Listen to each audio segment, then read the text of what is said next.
Bana, karibu tuziangazie taarifa zote muhimu kuhusu Red Devils siku ya leo. Kocha Michael Carrick aendelea kusisitiza kwamba anataka wachezaji zaidi, lakini taarifa ya Gavi kuja Manchester inasemekana sio ya kweli kabisa. Ziko update nyingi zaidi kuhusu viungo ambao wanahusishwa na Manchester pamoja na mengine mengi, lakini usisahau tunaenda mjini na tuende ride tukiwa Dar es Salaam, Morogoro, Mwanza pamoja na Dodoma. Nikwambie karibu sana tuweze kuziangazia taarifa zote muhimu kuhusu United wakati huu. Zimesalia siku 13 kabla ya dirisha kubwa limefungwa hapo Septemba mosi. Sasa kwa taarifa kutoka kwa Fabrizio Romano zinatuambia kwamba kocha wa United Michael Carrick ameendelea kupushi ndani kwa ndani ili kuongezewa wachezaji angalau wawili. Kwa mujibu wa Fabrizio, anasema Carrick anahitaji wachezaji watatu, lakini wachezaji wawili ni jambo la muhimu zaidi. Kwanza anahitaji kiungo, lakini pia anahitaji mlinzi wa kushoto, na kama itawezekana kupata mshambuliaji wa kuweza kumsaidia Benjamin Sesko. Sasa kumekuwa na taarifa tofauti kutoka vyanzo tofauti. Kwa mujibu wa taarifa ya Whitwell kutoka The Athletic, anasema Manchester wanaweza kumpata Sander Berge kutoka Fulham kwa thamani ya paundi milioni 40, na huyu ni moja kati ya option za bei rahisi kabisa sokoni kuweza kuzipata. Sander Berge amekuwa akihusishwa na United tangu katikati ya dirisha hili lilipokuwa linazidi kuchanganya, na alifanya vizuri na timu ya taifa ya Norway, lakini akifanya vizuri msimu uliopita na Fulham. Thamani yake inatajwa na Whitwell kutoka The Athletics kwamba ni paundi milioni 40. Huyu ni kiungo wa kwanza ambaye anahusishwa na taarifa ya Carrick kuendelea kupush kutaka mchezaji wa ziada kwenye eneo la kiungo. Lakini mbali na hapo, anazungumzwa Adam Wharton kutoka Crystal Palace, ambao The Sun unasema thamani ya Adam Wharton Palace hawezi kuruhusu chini ya paundi milioni 85 mpaka 100. Wharton anaonekana ana thamani kama ambavyo viungo wengine wameuzwa pale kwenye ligi kuu ya soka nchini England. Lakini mbali na hapo, kuna taarifa ya kumhusu Manu Kone kwamba Manu Kone bado anapatikana na Manchester na kumeelezwa kwamba hakuna mazungumzo ya moja kwa moja ambayo yanaendelea kati ya AC Roma na Manchester United kuhusu usajili wa Manu Kone, na Kone anapatikana kwa kiasi cha euro milioni 45 kutoka pale AC Roma. Hao ni viungo watatu ambao wanabakia wakihusishwa na Manchester United, huku Carrick akiendelea kutaka ongezeko la wachezaji. Lakini upande wa kushoto kuna wachezaji angalau wawili mpaka watatu ambao pia nao wanahusishwa na Manchester United. Option ya karibu zaidi imekuwa ni Jorge Salinas ambaye anapatikana kwa kiasi cha paundi milioni 16 peke yake, lakini bado anazungumzwa Lewis Hall kutoka Newcastle ambaye anapatikana kwa 60 angalau 50 mpaka 60 pamoja na Scale kutoka Lewis Scale kutoka Arsenal ambaye anapatikana kwa paundi milioni 45, na Arsenal walikuwa tayari kuweza kumruhusu. So kuna Jorge Salinas kutoka Hispania, lakini yuko Lewis Hall pamoja na Lewis Scale. Hawa ni wachezaji wawili kutoka timu ya taifa ya England, na lakini wanacheza ligi ya England na uzoefu zaidi. So kwenye upande huo wa kushoto ni hawa ambao wanahusishwa zaidi na Manchester United, wakati huo ambako Michael Carrick anataka wachezaji watatu, lakini angalau wawili kabla ya dirisha kuwa limeanza, kabla ya dirisha kuwa limefungwa rasmi tarehe mosi, na ligi itakuwa kwetu inaanza tarehe 22. Sasa tukisalia kwenye taarifa hiyo ambayo inamhusu Michael Carrick na kutaka kuongezewa wachezaji,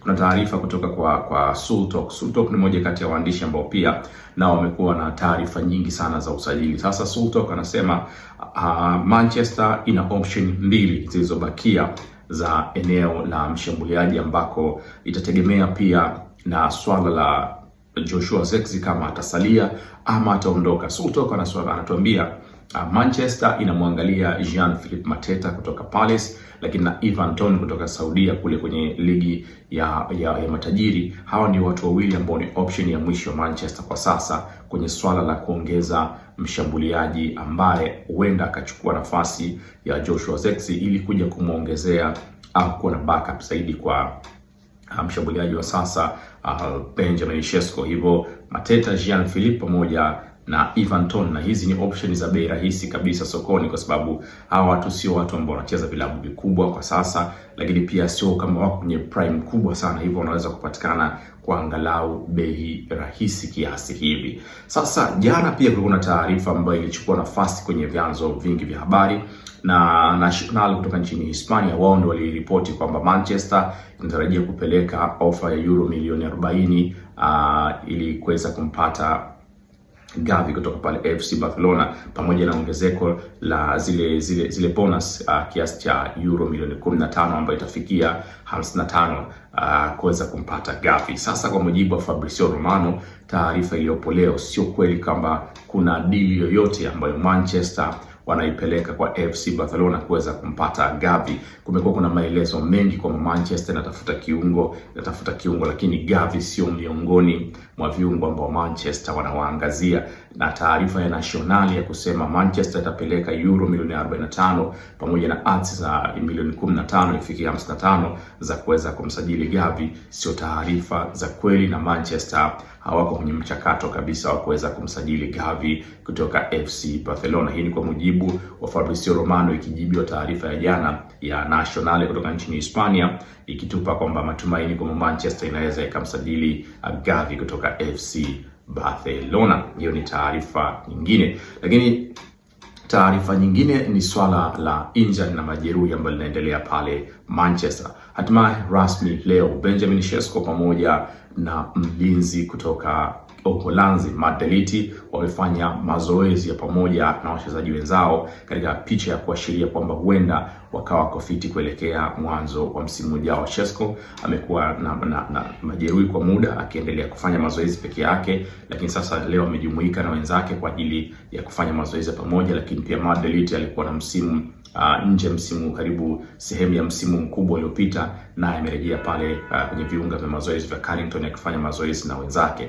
Lakini amekosekana Mason Mount ambaye bado hakuna taarifa sahihi kwamba atarejea lini kujiunga na wenzake kwa ajili ya maandalizi ya msimu ujao. Lakini Sesko pamoja na Matt de Ligt wao wamefanya mazoezi na kikosi cha Manchester United kuelekea msimu ujao na mchezo wa kwanza dhidi ya Hull City. Hiyo ni taarifa nyingine muhimu kabisa juu ya wachezaji ambao wanaonekana ni watu muhimu kabisa. Lakini taarifa nyingine ambayo leo imepewa nafasi kubwa ni taarifa kumhusu Christopher Vivell. Inaelezwa Christopher Vivell huenda akawa anaondoka Manchester United. Christopher ni moja kati ya watu muhimu sana kwenye ujenzi wa Manchester kwa sasa. Kama ufahamu, huyu ndiye mtu ambaye ni mkurugenzi wa sajili zote zilizopita, kina Sesko, kina Cunha, kina Mbeumo, kina Lammens. Yeye ndiye mtu ambaye amehusika kwa 100%. Sasa inaelezwa Bayern Munich wanatafuta chief scout na wanataka kumbadilisha chief scout wake Nils ambaye